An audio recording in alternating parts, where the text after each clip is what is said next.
"I promise to pay back every penny," said hungry boy begging for food from Millionaire. Michael Stevens was used to having lunch alone at the Golden Terrace, the most expensive restaurant in New York City, when his routine was unexpectedly interrupted. His table was impeccably set with the finest silverware when he felt a timid presence beside him. It was then that a boy no older than 13, wearing a faded t-shirt and worn-out sneakers, approached the table where the businessman was enjoying his coffee.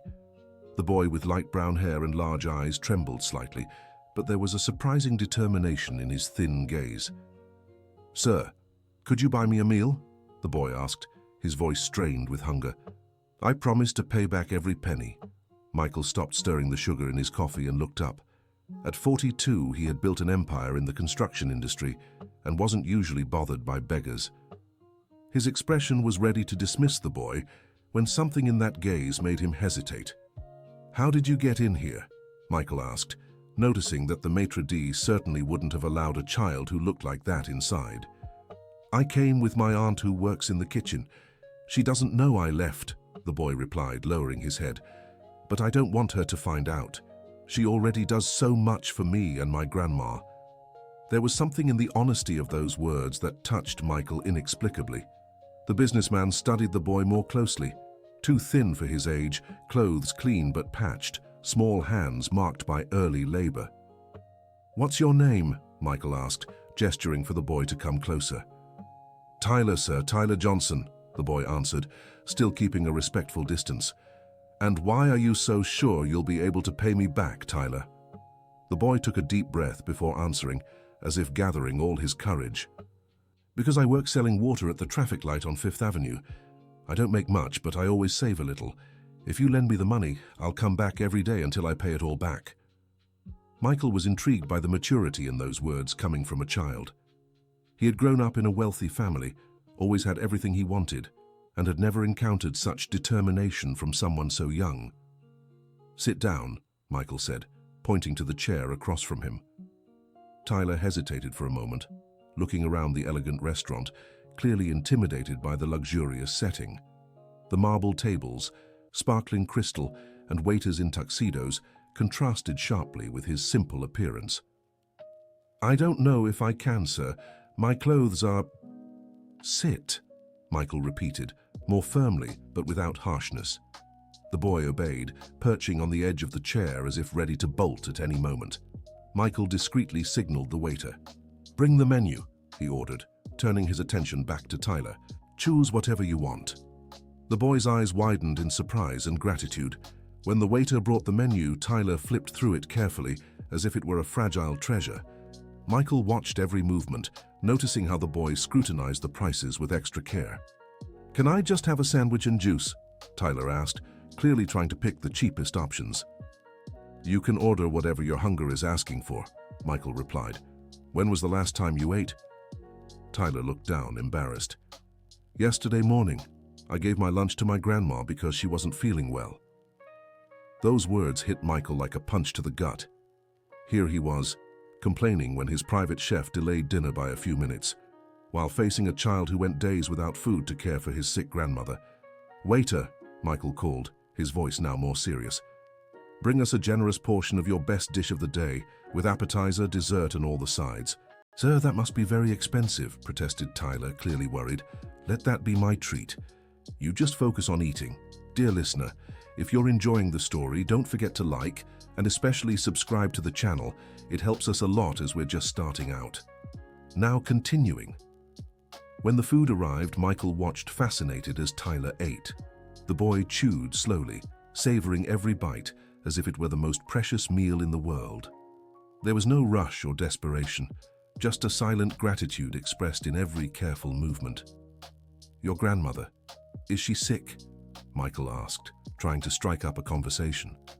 Tyler nodded, swallowing a piece of meat before answering. "She has heart problems. The medicine is expensive and she doesn't want to see a doctor because she says it's a waste of money," the boy explained.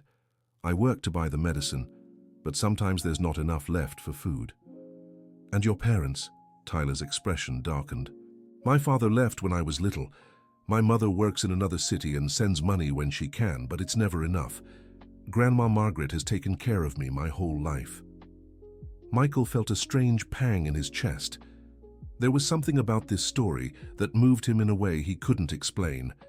Maybe it was the boy's forced maturity, or the way he spoke of his grandmother with such tenderness. "And the aunt who works here? Aunt Deborah. She's my grandma's cousin and has worked in the kitchen for years. Sometimes she brings me leftovers, but I don't like accepting because I know she could lose her job if they find out." The brutal honesty of those words struck Michael. Here was a child who understood the consequences of his actions and genuinely cared about others' well-being. "Tyler, you mentioned you'd pay me back. How much do you think this meal costs?" The boy stopped eating and thought for a few seconds. "About $50?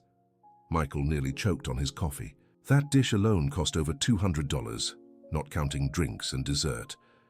And how much can you save in a week selling water?" "On a good week, about $15, Tyler replied, going back to his food. "On bad weeks, sometimes 5 or 6. Michael did the math quickly.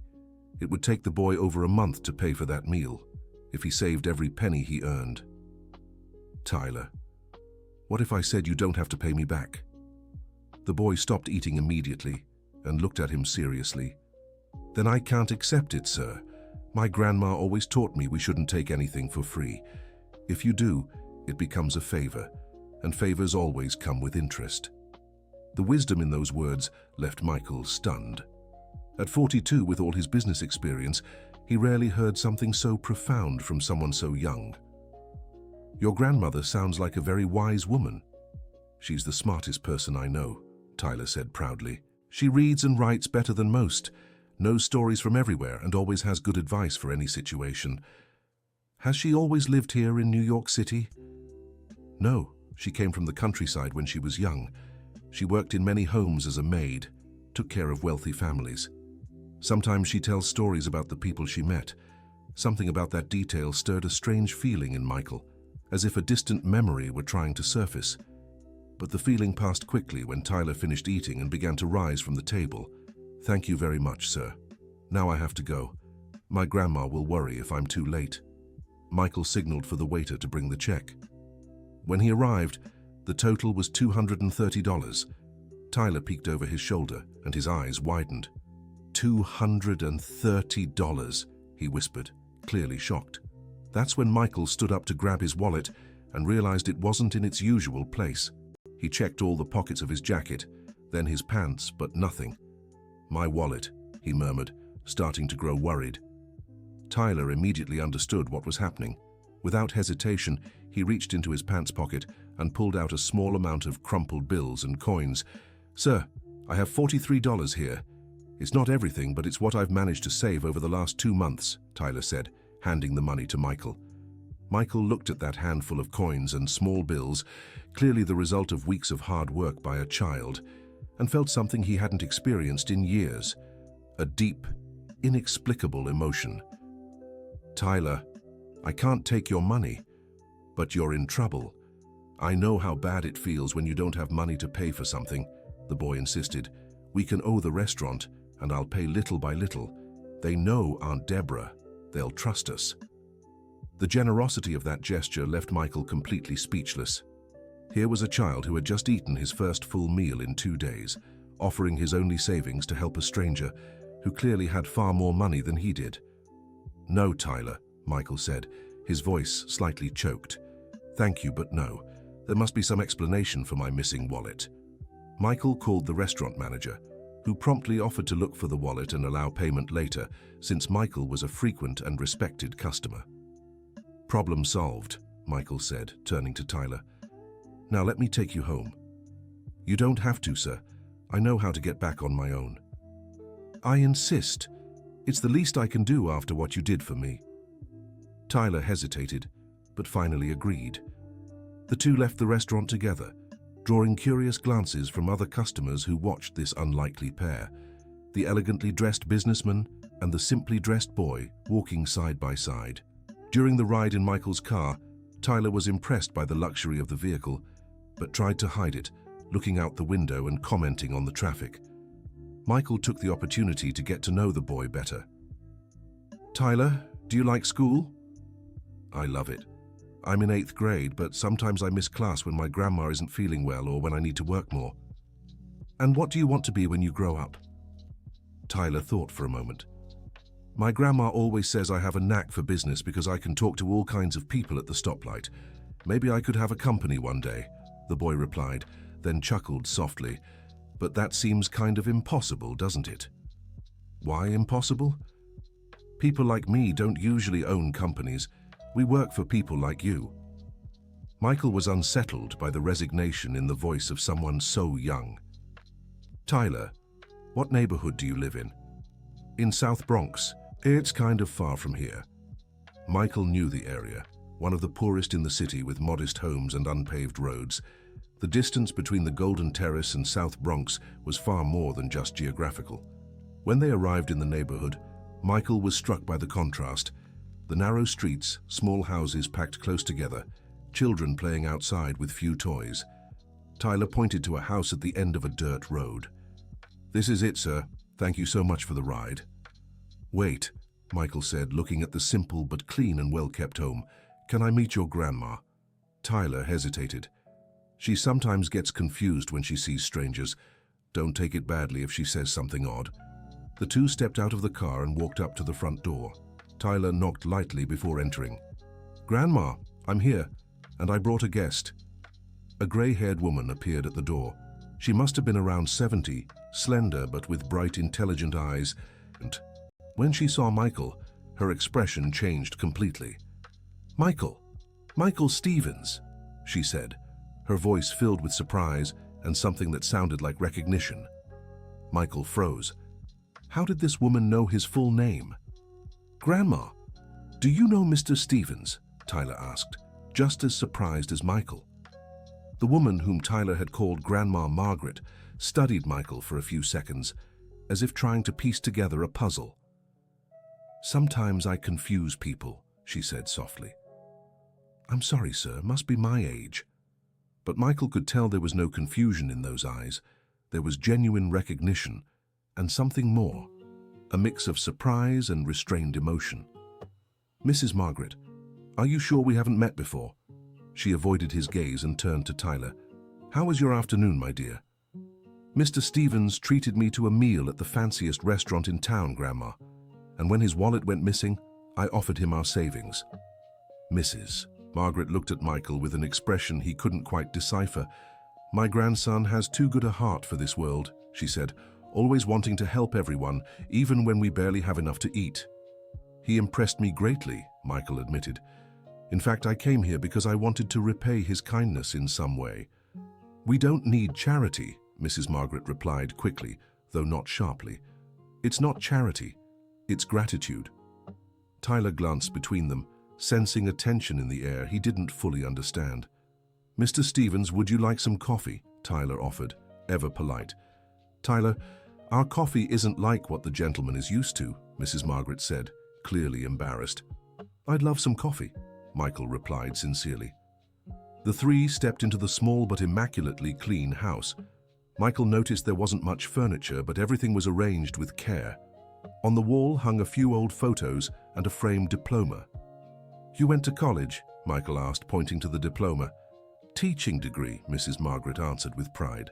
"I always wanted to be a teacher, but life took me down different paths."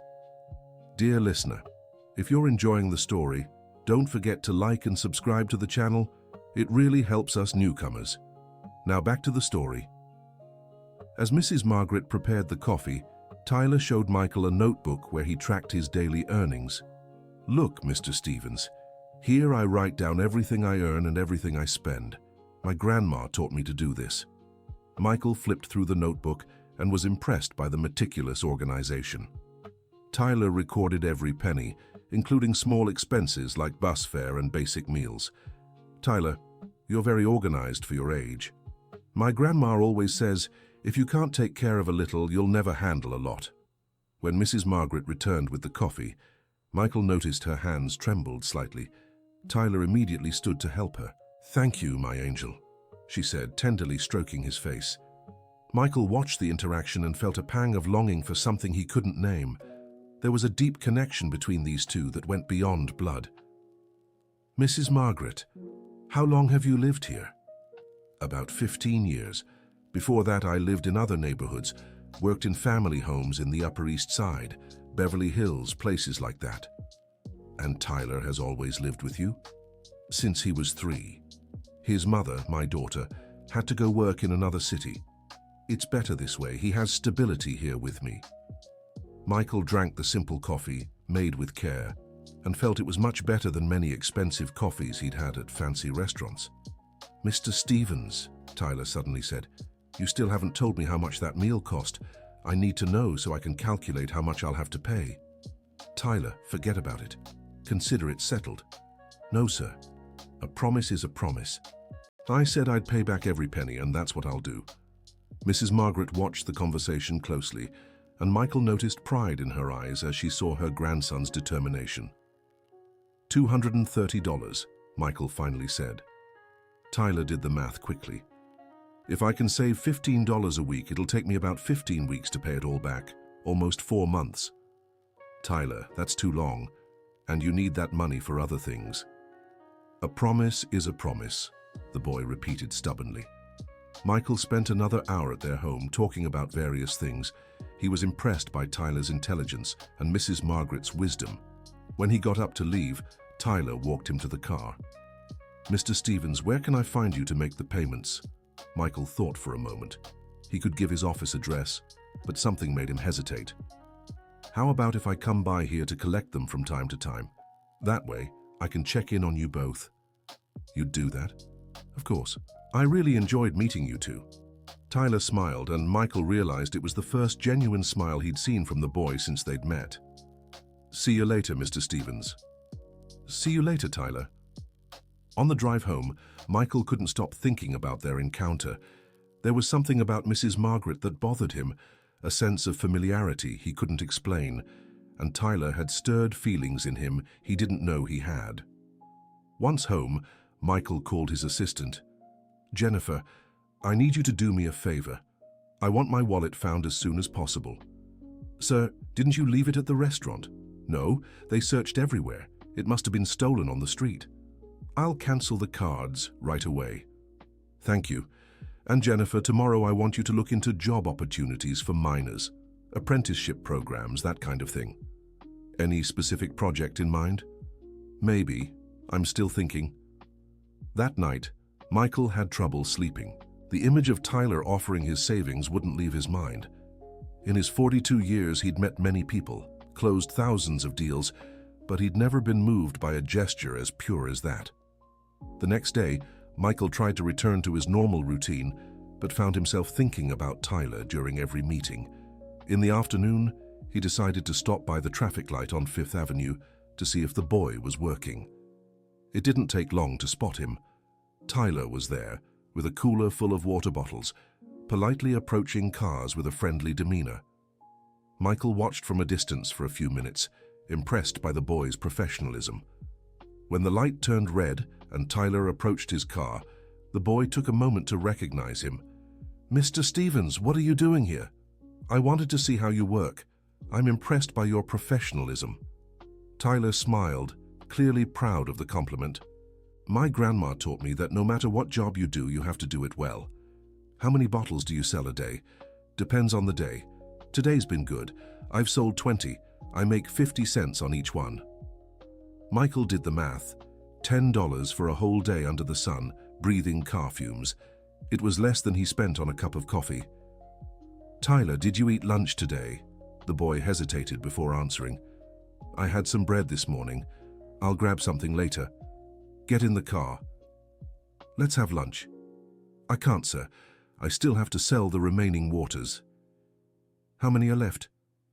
"About 10. Michael took out a $20 bill and handed it to Tyler. "Now there aren't any left. Let's have lunch."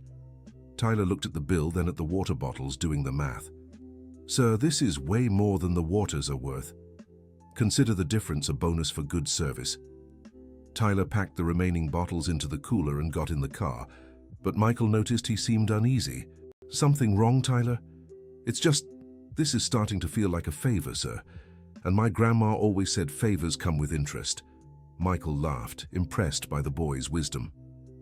Then, how about we consider this an advance payment? You can deduct it from the $230 you owe. Tyler's face lit up. That works. Now I only owe $210. They went to a simple diner downtown, where Tyler felt more at ease. During lunch, Michael learned more about the boy's life.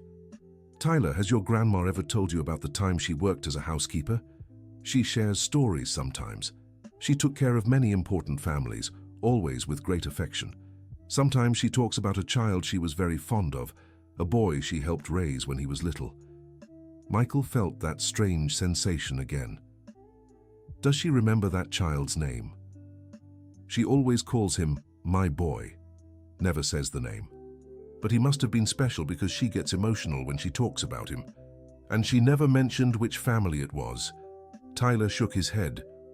No, she doesn't like dwelling on the past. Says what matters is the present. After lunch, Michael drove Tyler back to the intersection, but before letting him out, he made an offer. Tyler, how about next Saturday I take you and your grandma out? We could go to the park, have lunch somewhere nice. Grandma doesn't go out much, sir. She gets tired. We can keep it low-key, what do you think? Tyler thought for a moment. I'll ask her, but I think she'll like it. Great. I'll pick you up Saturday morning. When Michael arrived on Saturday, he found Mrs. Margaret dressed in her best clothes, a simple but clean and pressed dress, and shoes clearly saved for special occasions. You look very elegant, Mrs. Margaret, Michael complimented. She smiled shyly. It's been a while since I've gone out. Michael took them to Central Park, where they walked slowly for Mrs. Margaret's sake. Tyler ran ahead, exploring everything eagerly, but always circling back to check on his grandma. During a break on a bench, Mrs. Margaret watched Michael playing with Tyler and remarked, "You're very kind to my grandson. He's a special kid. You've done an amazing job raising him. I just tried to teach him the values my mother taught me. Honesty, hard work, respect for others. And compassion," Michael added. "Tyler has a huge heart." Mrs. Margaret fell silent for a moment, studying Michael carefully. "May I ask a personal question, Mr. Stevens?" "Of course." "Do you have children?" Michael felt a pang of sadness. "No, I never married, always too focused on work." "Family? Parents? Siblings?" "My parents are alive, but our relationship is complicated. They never approved of many of my choices." Mrs. Margaret nodded, as if understanding more than he'd said. "Sometimes the family we choose matters more than the one we're born into." Those words resonated deeply with Michael. During lunch at a cozy restaurant in the park, he watched the bond between Tyler and Mrs. Margaret and felt an odd envy for their closeness. "Grandma, tell Mr. Stevens that story about the boy you used to take care of," Tyler asked. Mrs. Margaret visibly stiffened. "Oh, those are old stories, Tyler." "I'd love to hear it," said Michael, genuinely interested. Mrs. Margaret hesitated before speaking. "It was a very wealthy family. I took care of the house and the boy. He was lonely. His parents worked a lot, hardly ever home. I ended up growing very fond of him." "And what happened?" "Life, Mr. Stevens. Things change, families change, people go different ways." Michael noticed sadness in her voice, as if that separation had been painful. "Do you miss those times?" "I miss the boy. I always wonder how he grew up, if he became a good person, if he's happy." Tyler held his grandmother's hand tenderly. "I'm sure he turned out good, Grandma. Anyone you took care of could only turn out right." Mrs. Margaret smiled and kissed her grandson's forehead. That afternoon, when Michael dropped them off, Tyler walked him to the car with a determined look. "Mr. Stevens, I saved another $20 this week. Now I owe you $190. Michael took the money, impressed by the boy's resolve. "Tyler, can I ask you something?" "Of course, sir." "Why is it so important for you to pay me back?" Tyler thought carefully before answering. "Because when you give your word, you have to keep it. And because I want you to know you can trust me." "And why is my trust important to you?" The boy flushed, clearly embarrassed by the question. "I don't know, sir. You treat me like a grown-up. not some silly kid. And it's nice having someone who believes in you. Those words struck Michael deeply. He realized Tyler saw him not just as someone who helped, but as the father figure he'd never had. Over the following weeks, Michael set up a routine of visits. Every Saturday, he'd pick up Tyler and Mrs. Margaret for simple outings, a park, a mall, lunch out. Tyler kept insisting on paying his debt weekly, and Michael accepted the money, secretly saving it to give back to the boys someday. It was during one of these visits that everything changed. Michael was talking with Mrs. Margaret in the kitchen while Tyler showered when she mentioned casually, "You remind me so much of that boy I took care of." "Really? How?" "The way you talk, some of your mannerisms, and you have the same mark on your chin he did." Michael instinctively touched his chin, where a small scar from a childhood fall remained. "What mark, Mrs. Margaret?" She pointed to the exact spot. "A tiny little mark right there. He fell off his bike when he was 8. I was the one who tended to it." Michael felt the world spin. The chin scar, the age she mentioned, the vague memories surfacing. "Mrs. Margaret," he said, his voice trembling slightly, "what neighborhood did you work in back then?" "The Upper East Side, a big house with a pool and a huge garden." "And the boy's parents, what was their last name?" Mrs. Margaret stared at him for a few seconds, and Michael saw the exact moment she confirmed his suspicion in her eyes. "Stevens," she whispered. "Michael Stevens." The silence that followed was deafening. Michael's legs weakened, and he gripped the table. "Margaret.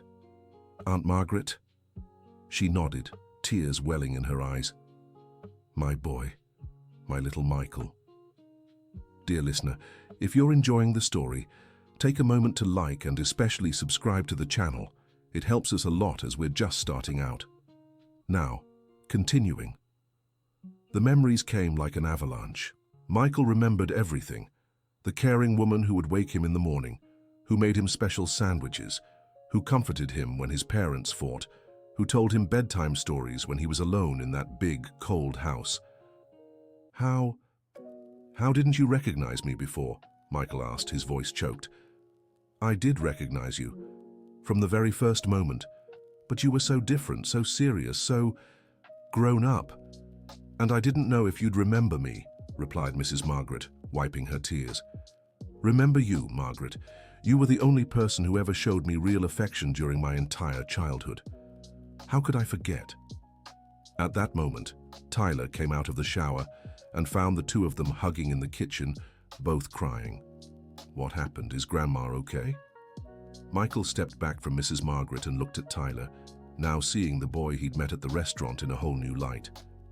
"Tyler, your grandmother took care of me when I was a child. She was like a mother to me for many years." Tyler's eyes widened. "Grandma knew you?" "More than that, my grandson. I helped raise Michael," Mrs. Margaret said, her voice full of emotion. "He was my special boy." Tyler looked back and forth between them, trying to process the information. So it wasn't a coincidence that we met."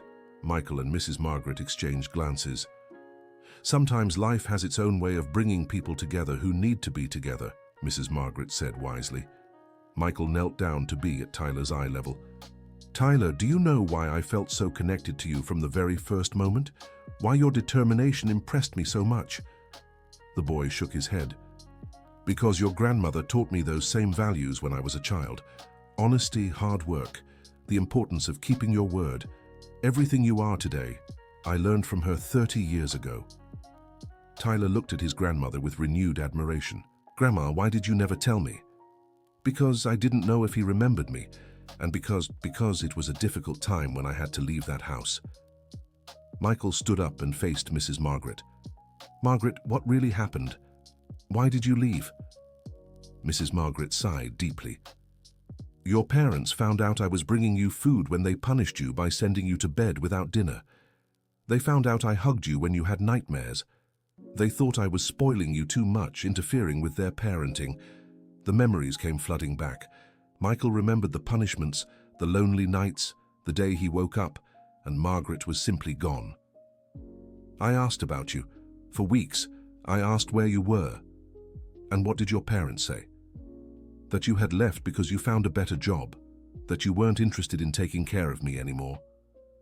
Mrs. Margaret shook her head sadly. They lied. I never wanted to leave you. I cried for months after I left that house. Tyler watched the conversation in silence, beginning to understand the magnitude of this reunion.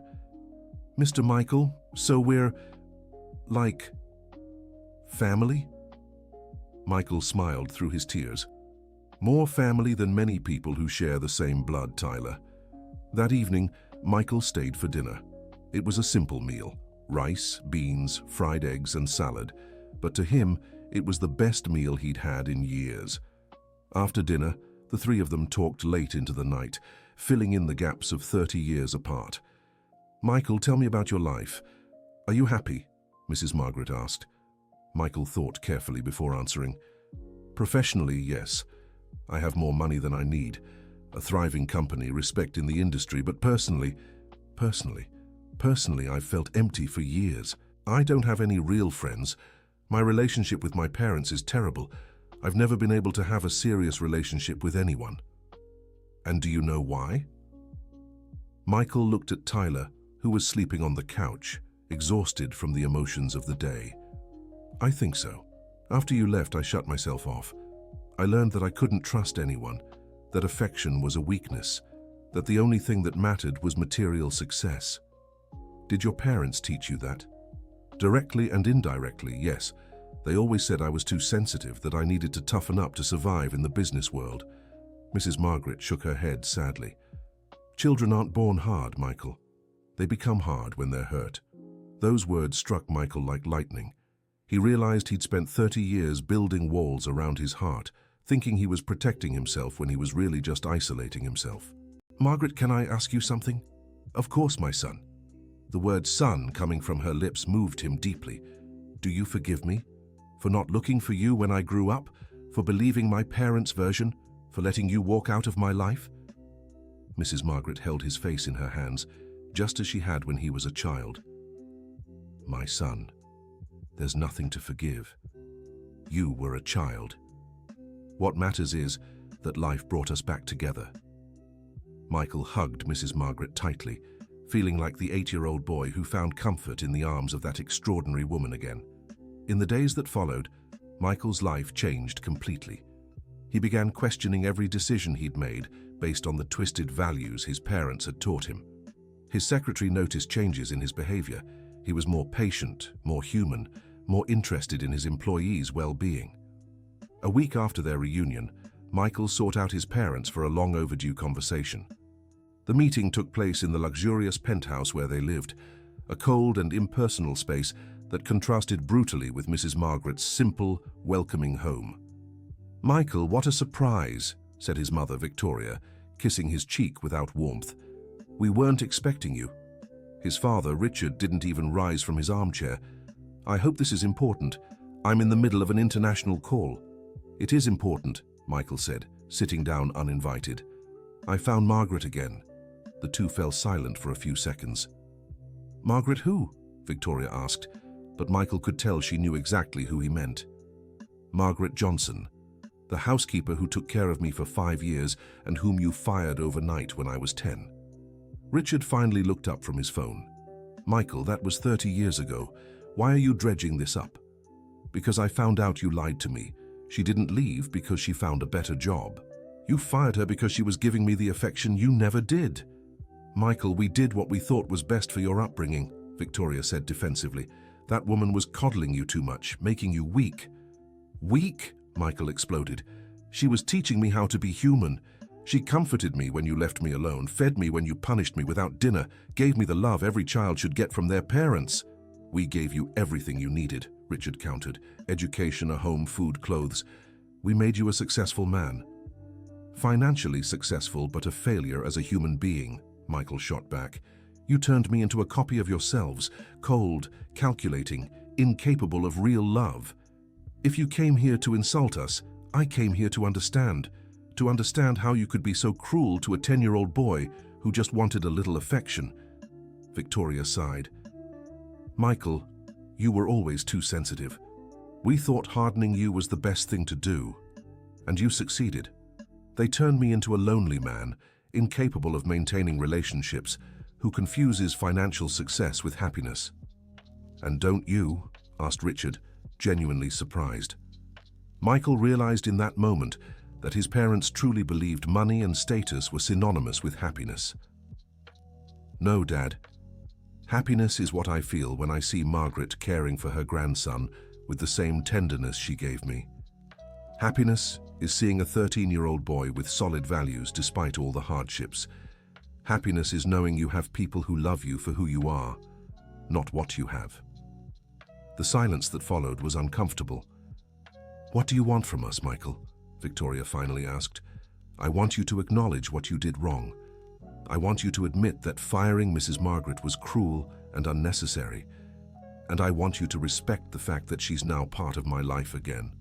Michael, you're 42. You don't need our approval for your friendships, Richard said. You're right, I don't. But you need to understand things are going to change. I won't pretend we have a close family relationship when we don't. I won't attend dinners where you parade my success as if it were your own. Michael stood up to leave. And if you want to be part of my life for real, you'll have to accept that Margaret and Tyler are part of it too. Leaving his parents' penthouse, Michael felt lighter than he had in years. For the first time, he had set clear boundaries in the toxic relationship he'd had with them. When he arrived at Mrs. Margaret's house, he found Tyler studying at the kitchen table while she prepared dinner. How did it go with your parents? Mrs. Margaret asked, immediately sensing he was shaken. Hard, but necessary. Finally said some truths that needed to be said. Tyler looked up from his notebook. Mr. Stevens, can I ask you something? Of course, Tyler. Why didn't your parents like Grandma? Michael sat beside the boy. Because they believed showing affection made people weak. Your grandmother taught me that affection makes us stronger. Who was right? Michael glanced at Mrs. Margaret, who was smiling proudly in the kitchen. Your grandmother. Definitely your grandmother. That evening, as the three of them ate dinner together, Michael made an important decision. Margaret, Tyler, I want to make you an offer. They both paid attention. I want you to move to a better place. I can help with that. Michael, we've talked about charity before, Mrs. Margaret said. It's not charity, it's a fair exchange. You gave me back something I thought I'd lost forever, the ability to love and be loved. Let me return the favor. Tyler, who had been quiet, finally spoke. Mr. Stevens, can I make a counteroffer? Michael was intrigued. I'm listening. Instead of giving us a house, how about giving us work? My grandma can work. She just needs something lighter. And I can learn a real trade. The maturity of that proposal impressed Michael once again. Tyler, you're only 13. Almost 14. And didn't you say the law allows hiring apprentices? Michael had completely forgotten about the research he'd asked Jennifer to do on apprenticeship programs. That's true. And what kind of work would interest you? I want to learn about business. I want to understand how a company works, how people can grow in life through honest work. Mrs. Margaret watched her grandson with pride. And I can help with cleaning, organizing, simple things, she added. Michael thought for a moment. How about this? Tyler becomes my official apprentice. 3 times a week after school, he works with me at the office, learns about administration, customer service, organization. And Margaret, he paused, a brilliant idea forming in his mind. Margaret, didn't you say you have a teaching degree? Yes, but I never practiced. My company has over 200 employees. How about we create a continuing education program? You could teach literacy classes for employees who need it, help with basic training, things like that. Mrs. Margaret's eyes lit up. That would be wonderful. I've always dreamed of teaching. Then it's settled. Monday, you both start working with me, but on one condition. Tyler continues paying off his debt of $230, but now it can be deducted from his salary. Tyler grinned widely. I accept. How long will it take now? With an apprentice's salary, about 2 months. Perfect. They sealed the deal with a group hug, and Michael felt he had finally found the family he'd always wanted. The following Monday, Michael arrived early at the office to prepare everything for Tyler and Mrs. Margaret's arrival. He had asked Jennifer to set up a workspace for Tyler near his office and arrange teaching materials for the education program Mrs. Margaret would lead. "Mr. Stevens, may I say you seem like a completely different person," Jennifer remarked as they organized the documents. "Different how?" "Lighter, more human. The employees have noticed the change too." Michael smiled. He himself felt profoundly transformed. When Tyler and Mrs. Margaret arrived, they were met with respectful curiosity by the staff. Michael made sure to introduce them personally to the entire team. "Everyone, I'd like to introduce two very special people. Tyler Johnson will be our new apprentice, and Mrs. Margaret Johnson will oversee our continuing education program." After the introductions, Michael took Tyler to see his new workspace. "Wow," Tyler said, impressed by the modern, well-organized office. "This is where I'll be working?" "This is where you'll learn. The work will be all over the company. I want you to understand how every department functions." During the first week, Tyler accompanied Michael to every meeting, asking smart questions and taking detailed notes in a notebook he'd received as a gift. His thirst for knowledge impressed everyone. Mrs. Margaret, meanwhile, began working with employees who struggled with reading and writing. Her patience and natural teaching skills made an immediate impact. "Mrs. Margaret, you're a born teacher," remarked John, a maintenance worker learning to read at 50. At the end of the first week, Michael called Tyler into his office for a talk. "How are you finding it?" "Amazing, Mr. Stevens. I'm learning things I never imagined. But can I ask you something?" "Always." "Why are you doing all this for us?" Michael thought carefully before answering. "Tyler, remember when you offered all your saved money to help me at the restaurant?" "I remember. In that moment, you showed me something I'd forgotten, that there are people willing to sacrifice everything to help others, expecting nothing in return. Your grandmother taught me that when I was a boy, and you reminded me when I was already an adult. But you're giving us so much more than we ever gave you. Tyler, you gave me back my humanity. No amount of money could repay that." The boy was moved by those words. "Mr. Stevens, can I tell you a secret?" "Of course. Ever since my father left, I've always dreamed of having a dad, and now it's like I've found one." Michael felt tears welling in his eyes. "Tyler, I've always wanted a son, and now it's like I've found one too." They hugged, and Michael realized this was one of the most important moments of his life. A month later, Tyler had already become an essential part of the office routine. His energy and enthusiasm were contagious, and his observations about the company's processes often led to significant improvements. During a board meeting, Tyler asked to give a presentation. "Everyone, over this past month of observing how the company operates, I've noticed a few things that could be improved." The directors were curious to hear the observations of a 13-year-old boy. "First, I noticed many employees feel unmotivated because they don't understand how their work connects to the company's final results. I suggest monthly meetings where each department explains its role to the others." Michael was impressed by the maturity of the observation. "Second, I realized we waste a lot of office supplies because people don't know how much things cost. What if we put price tags on items so people understand their value?" The directors exchanged admiring glances. "And third, I think we should have a program where employees can suggest improvements and earn a percentage of what the company saves from each suggestion." When Tyler finished his presentation, the room fell silent for a few seconds before erupting in applause. "Tyler, these are excellent suggestions," said Robert, the financial director. "We'll implement all of them." After the meeting, Michael spoke privately with Tyler. "How did you notice all these things in just 1 month?" "Because I grew up needing to save every penny, Mr. Stevens. You learn not to waste anything when you have nothing to waste." Once again, Michael was struck by the boy's wisdom beyond his years. 2 months after starting at the company, Tyler finally paid off his debt of $230. Michael organized a small ceremony in the office to mark the occasion. "Tyler Johnson," Michael said solemnly in front of all the employees, "today you fulfilled your promise to repay every cent you owed me. This shows you're a young man of your word, and that's the most important quality anyone can have in business." Tyler was visibly moved. "Thank you, Mr. Stevens.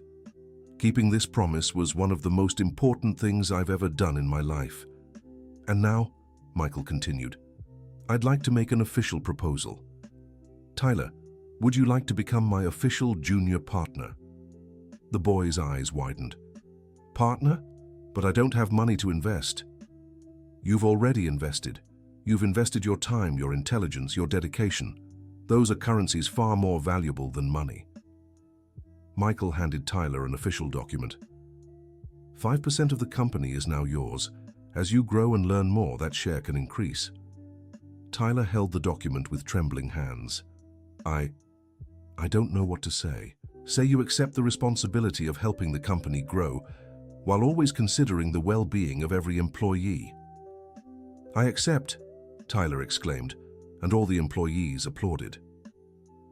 That evening, their makeshift family celebrated at home. Mrs. Margaret made a simple pie, but one made with all the love in the world. "My grandson, a company partner at 13, she said proudly. "Who would have thought?" "Grandma, none of this would have happened if you hadn't taught me the right values. And if you hadn't had the courage to ask for help that day at the restaurant," Michael added. Tyler grew thoughtful. "You know what's funny? I was terrified that day. I almost gave up on asking Mr. Stevens for help." "What gave you the courage?" Mrs. Margaret asked. "I remembered something Grandma Margaret always told me, that we already have no, so it doesn't hurt to try for yes." Michael laughed. "That's a lesson many adults should learn." 6 months later, the transformation at Stevens Construction was visible to everyone. The work environment had become more harmonious, productivity had increased, and employee turnover had dropped drastically.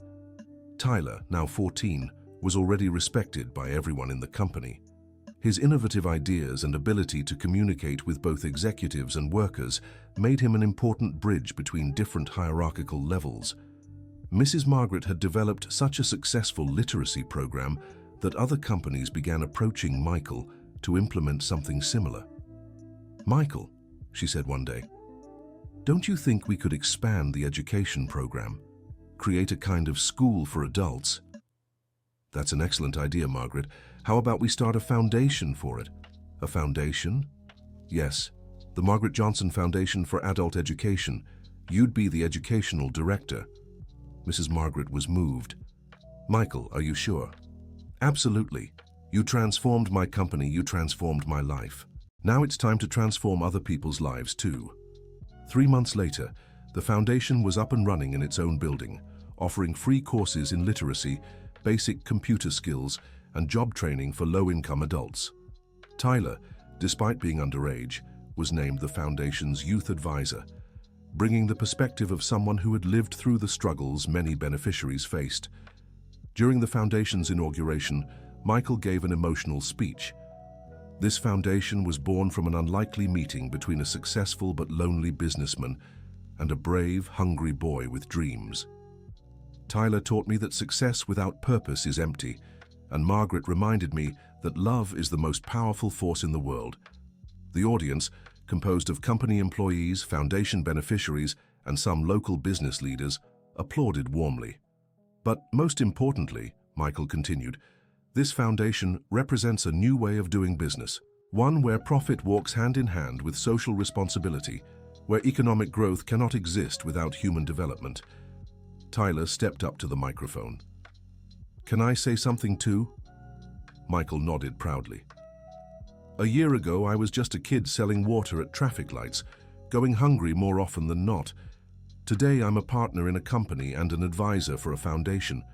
That didn't happen by magic or luck." The boy looked at Michael and Mrs. Margaret before continuing. "It happened because someone believed in me, because someone gave me a chance, and because I had a grandma who taught me that honest work and perseverance can overcome any obstacle." His voice grew stronger. "Now, we want to give that same opportunity to others. We want to show that it doesn't matter where you were born or how hard your situation is. If you have determination and find people willing to help, you can change your life." The applause was even louder. After the ceremony, Michael, Tyler, and Mrs. Margaret went home together as they did every night. They now lived in a bigger house, which Michael had bought for all of them, but it still held the warm family atmosphere he cherished. "Michael," Mrs. Margaret said as they prepared dinner together, "can I ask you something?" "Always." "Are you happy?" Michael paused and looked around. Tyler studying at the kitchen table, Mrs. Margaret cooking with her usual care, the house full of life and laughter. "Margaret, I spent 40 years of my life thinking happiness was a hefty bank account and the respect of my competitors. Only now do I understand that happiness is this right here." He pointed to Tyler and to her. "It's having people who truly care about you. It's knowing your life has purpose beyond profit. It's being able to look in the mirror and like the person you've become." "And what do you see when you look in the mirror today?" "I see the man you helped me become. I see the boy you took care of 30 years ago, but who's now learned to care for others." Tyler looked up from his book. "Mr. Stevens, can I tell you something?" "Of course." "My English teacher asked us to write about our hero. I wrote about you." Michael was moved. "Tyler, I should be the one writing about you. You taught me more about courage in one day than I learned in 40 years. "And I about both of you," said Mrs. Margaret, joining the conversation. "You've shown me that the family we choose can be stronger than the family we're born into." That night, after Tyler had gone to sleep, Michael and Mrs. Margaret stayed talking in the living room. "Margaret, can I ask you something that's always puzzled me?" "Of course. Why did you never marry, never have children of your own?" Mrs. Margaret smiled sadly. "I fell in love once when I was young, but he was married, and I never wanted to be the person who destroys a family. After that, I devoted myself so much to caring for others that there was never time left for myself." "Do you regret it?" "No. I took care of you. Now I take care of Tyler. I help dozens of people at the foundation. My life is complete." "And now? You're 70. You still have so much life ahead." Mrs. Margaret laughed. "Michael, are you trying to set me up with someone?" "Maybe," he said, laughing too. "I just want you to be happy." "My dear, I am happy. I have you and Tyler. I have my work at the foundation. I have a comfortable home. What more could a woman my age want?" 2 years passed. Tyler, now 16, had become something of a celebrity in New York City's business world. His inspiring story and innovative ideas led him to speak at schools and corporate events.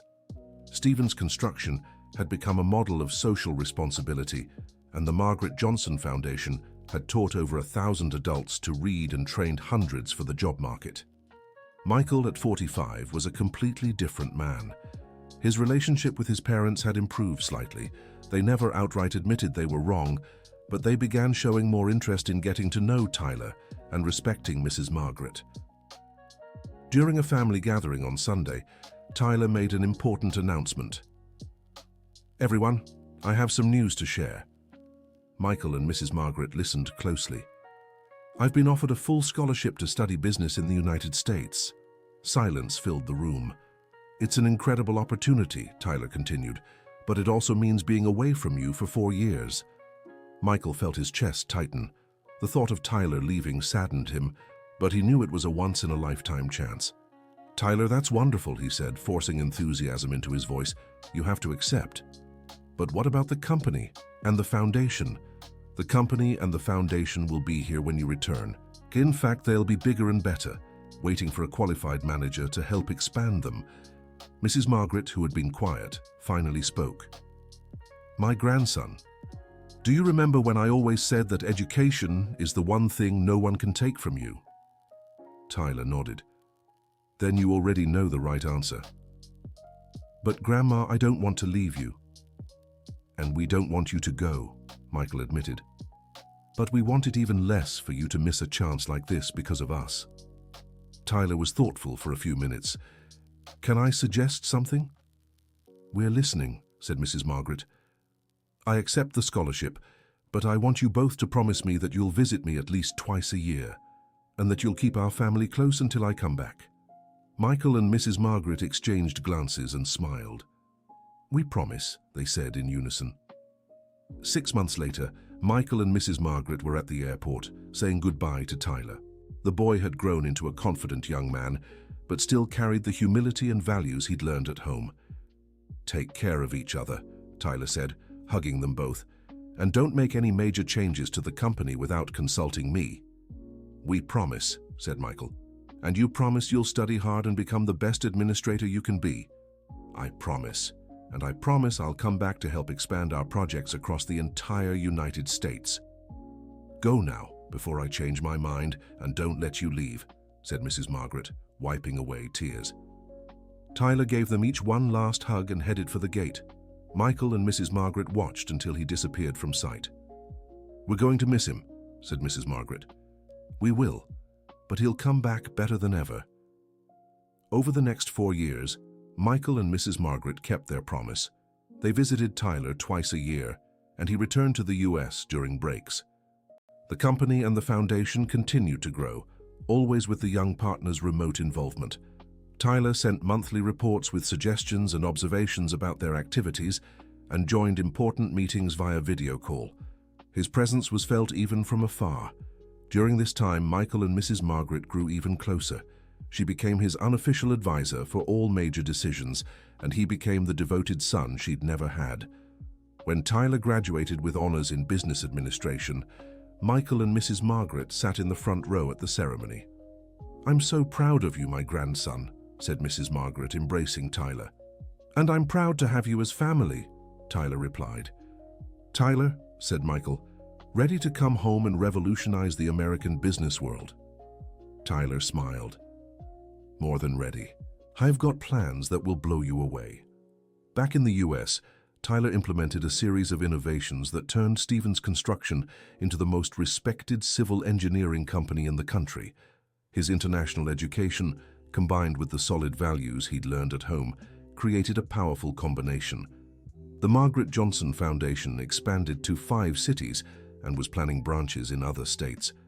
Mrs. Margaret, now 74, remained active as the educational director, but with a larger team to support her.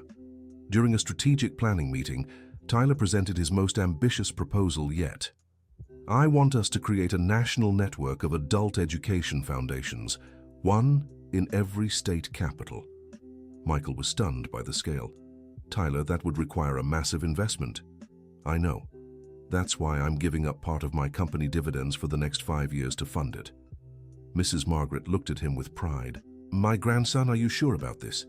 Grandma, remember when you taught me that we have to give back to the world what the world gives us?" "I remember. The world gave me a first-class education, a loving family, and the chance to be a partner in a thriving company. Now it's my turn to give back." Michael felt his eyes welling up. "Tyler, do you remember what you said at the restaurant 5 years ago? That you'd pay back every cent?" "I remember. You didn't just pay back every cent. You gave back so much more. You multiplied it in love, in purpose, in social change." Tyler smiled. "And I'm not done paying yet. I've got a whole lifetime ahead to keep giving back." 3 years later, the National Network of Foundations was operating in 12 US state capitals.